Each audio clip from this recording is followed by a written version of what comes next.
Hello and welcome to my series of different and weird ways to make coffee at home when you have no other options. Today we're going to be brewing coffee in a jar and filtering it with a towel.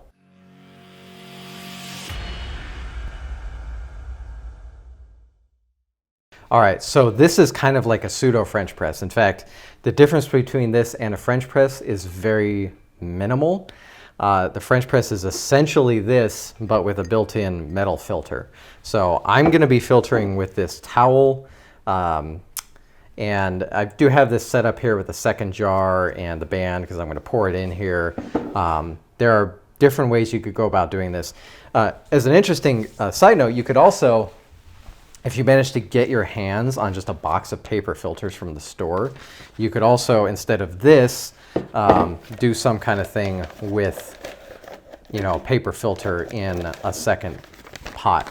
So that's another option. The point is, let's say you have very few other ways to brew. You just have some coffee. Hopefully if it's ground. If it's not, this is actually a pretty decent method for the manual grinding, the grind your coffee with no coffee grinder experimentation I did in the other video. I'll link to that below because this is just an immersion. So here, this jar will hold about, it's 300 mils to that line, so I'm going to do a little bit above that because I got coffee in here, but I'm assuming about 300 grams of water to about 18 grams of coffee. I did this a medium, maybe a little medium-ish fine. I've been enjoying that lately. It's done well for immersion, especially since I'm actually filtering with this, which is going to filter quite a lot. I think this is going to be a pretty thick kind of filter. If you're doing a paper filter as well, that's good. This could end up taking a while to filter, but we'll find out. You could also use a sock if you have some socks you don't want anymore. The only thing I would say about this method is be careful about what it is that you're using to filter, because like this is a well-used towel. It's been cleaned quite a bit. I'm not concerned about chemicals or anything like that. Just be aware of what you're using and if you feel it's safe or not. Grounds in here. I'm going to add water in a moment. It's heating up right now, and then I'm going to wait a few minutes and pour into this other jar where I have the towel. Very simple. It's an immersion brew, filtering it with a rag. I'm going to have a really good cup of coffee. Okay, so I'm going to come back to you in a few minutes. Just going to pour this and wait, and then come back to you when this is ready to filter out.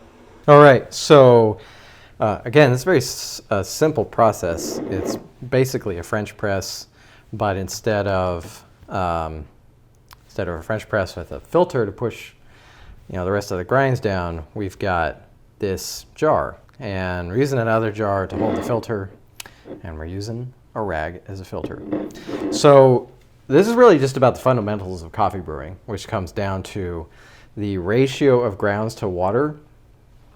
So we usually measure both in terms of grams, and we do something like 16 to 1 or 17 to 1.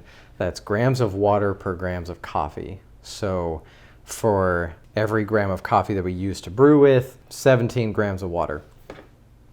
And since I know, for this, I told you before, there's about 300 grams of water in here, and I know that because this is a 300 mil container, and 1 milliliter of water is about 1 gram. You can just make that approximation. And so 300 divided by 17, whatever, it's almost 18. I did about 18, and I did a little bit more. So when I poured the water in, I did stir. All the grounds settled, so I'm just giving it another agitation just to help with the extraction a little bit more.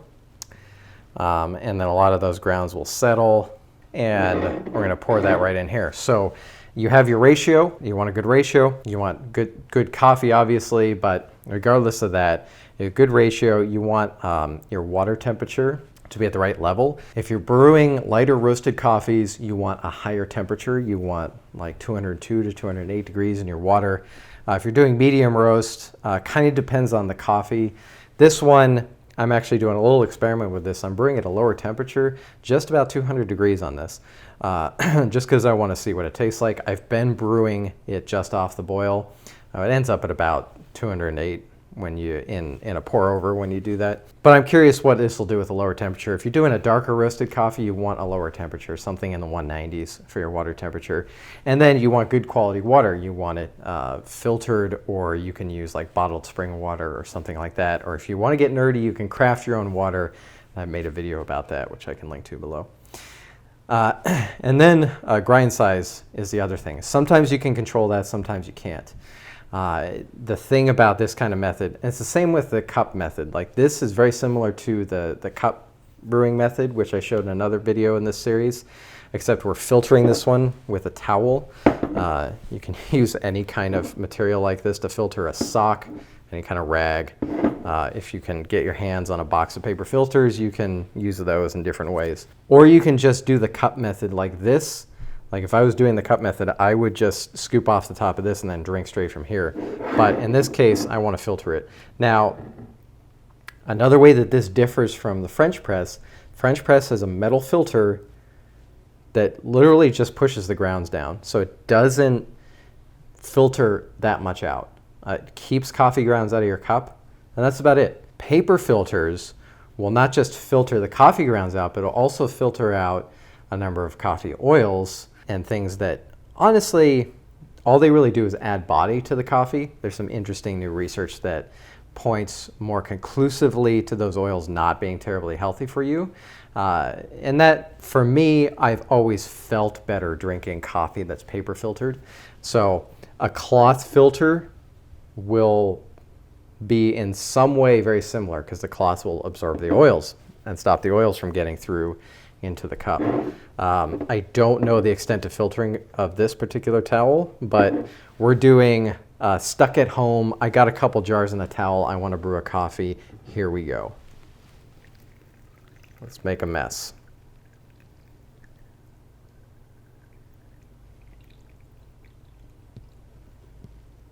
All right.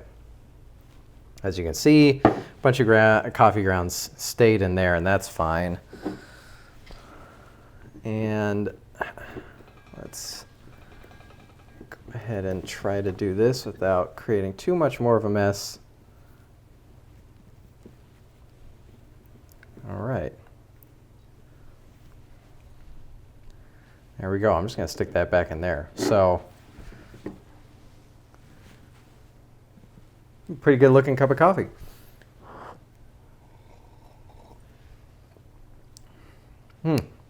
Yeah, tastes good. That's nicely filtered. I like that.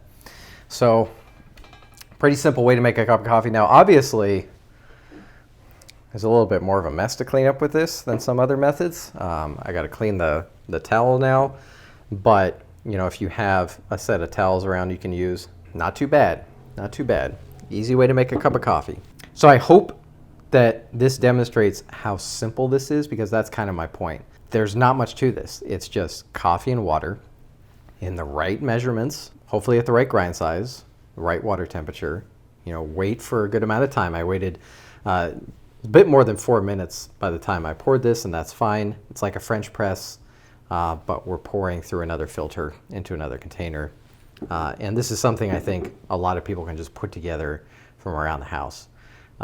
If you don't have another way to, like, you don't have a towel, if you have like a throwaway shirt or something you want to use, is this going to produce the most technically, subjectively, perfectly brewed coffee in the world? Heck no. I brewed coffee through a towel, but I have a cup of coffee and it tastes good. Tastes really nice.